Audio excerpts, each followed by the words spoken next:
called Peter Sutcliffe.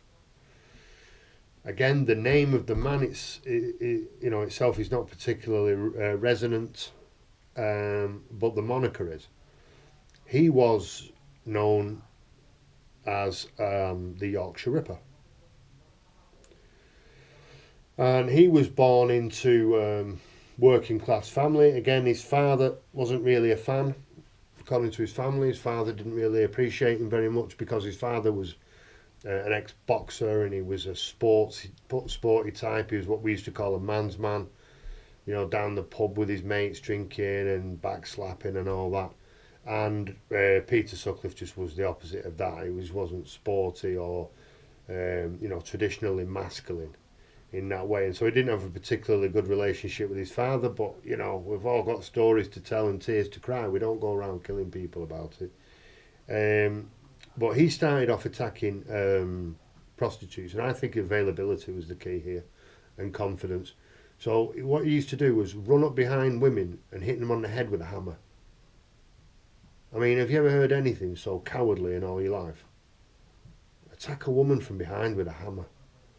And then when she's on the floor, then he gets his knives out and his screwdrivers and starts having his macabre fun, doing whatever the hell he's doing. I really don't know. But he's got something wrong with him. And he's doing this in the streets. And he was doing it in the local area.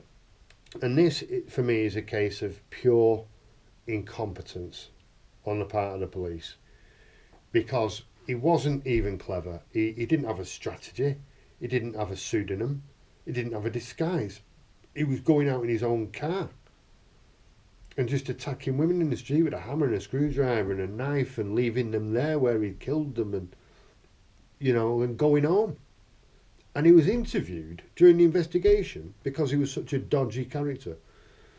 He was interviewed 9 times. If you're interviewed 9 times, it's because there are people in the area who were phoning the police and saying, it's that Peter Sutcliffe, I'm telling you.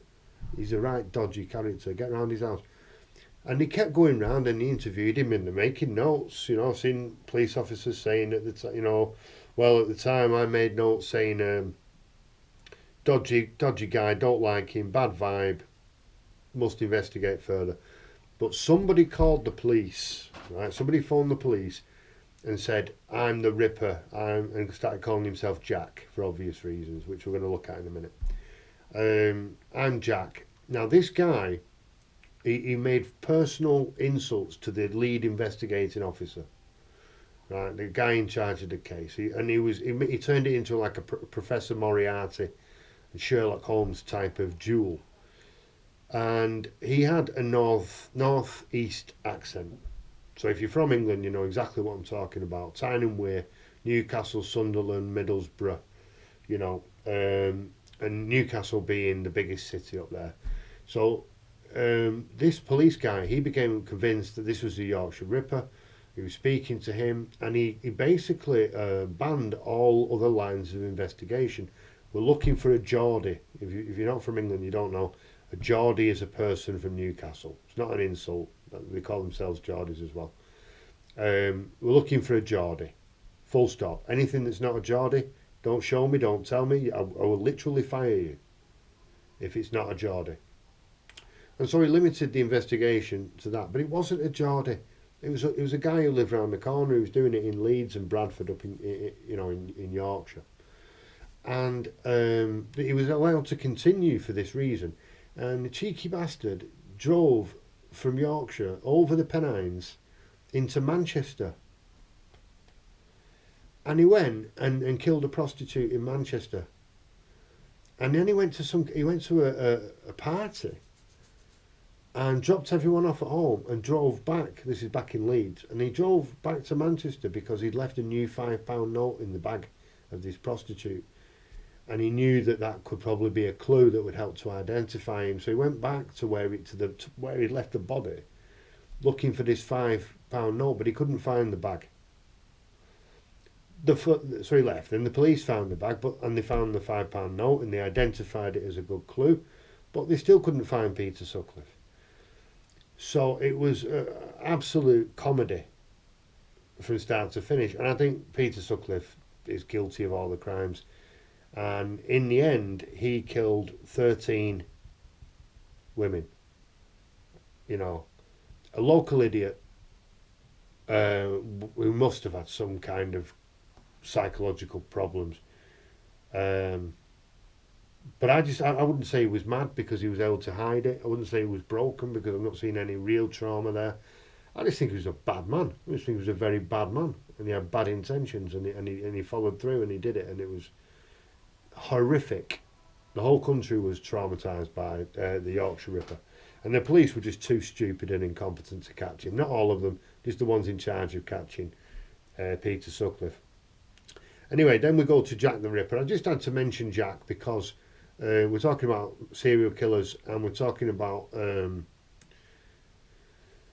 I suppose, killing prostitutes in this particular section. And people would always look at Jack the Ripper as being the first real serial killer in modern history that we remember as a serial killer. It's not really true. There was a guy called H.H. Holmes who had an elaborate castle of murder and torture in America. Before Jack the Ripper, but the big famous one is Jack the Ripper. Great film called From Hell with Johnny Depp. Really, really good film about Jack the Ripper, in which it's proposed that the Surgeon to the Queen Victoria, was Jack the Ripper, and Prince Albert had a penchant for prostitutes. He liked prostitutes.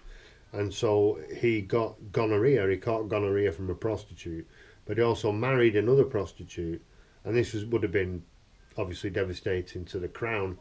And so this surgeon was dispatched to kill the prostitutes that attended the wedding, that could physically identify Prince Albert because they were at the wedding. And they were all killed, and they were all prostitutes. And they were killed in horrific ways.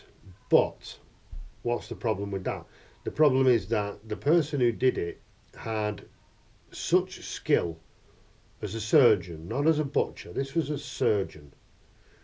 Intimate knowledge of human anatomy and surgical skill to the point where he was able to find and extract specific organs from these women in the dark, at night. Probably wind and rain in London, Whitechapel in the East End, and he's doing it in one of the most dangerous places in Europe. At that time Whitechapel was dangerous place. So he's cutting these women up and he's leaving them there and taking their organs and all that. And I mean, from the perspective of the police, I know they didn't have DNA at the time, DNA technology and all that, police techniques weren't what they are, but really, how many men in the area with access to that small area of Whitechapel had that kind of not only knowledge but experience? You're looking for a surgeon, surely, and you're looking for a surgeon that knows Whitechapel well. You're not going to go in there and just start murdering people and hope that you don't get caught or chased, and you can find your way out of Whitechapel at night better than the locals. Nah, you need to be very comfortable knowing, right, I'll go down this way and out that way, and that's how I'll escape if I get caught. So you're looking for someone with an intimate knowledge of Whitechapel and a history of being a surgeon. That must narrow it down. I mean, come on, there can't have been that many surgeons knocking around the area of Whitechapel at that time. And of course many people as well in that case don't believe it was just one man. Jack the Ripper's either killed 5 or 9, because after the Ripper murders officially stopped, there were another 4 similar murders, which are never attributed to Jack the Ripper because, case closed. So, but that would just indicate that there were more than actually one at the time. So that's Jack. I had to mention Jack, give him a shout out, but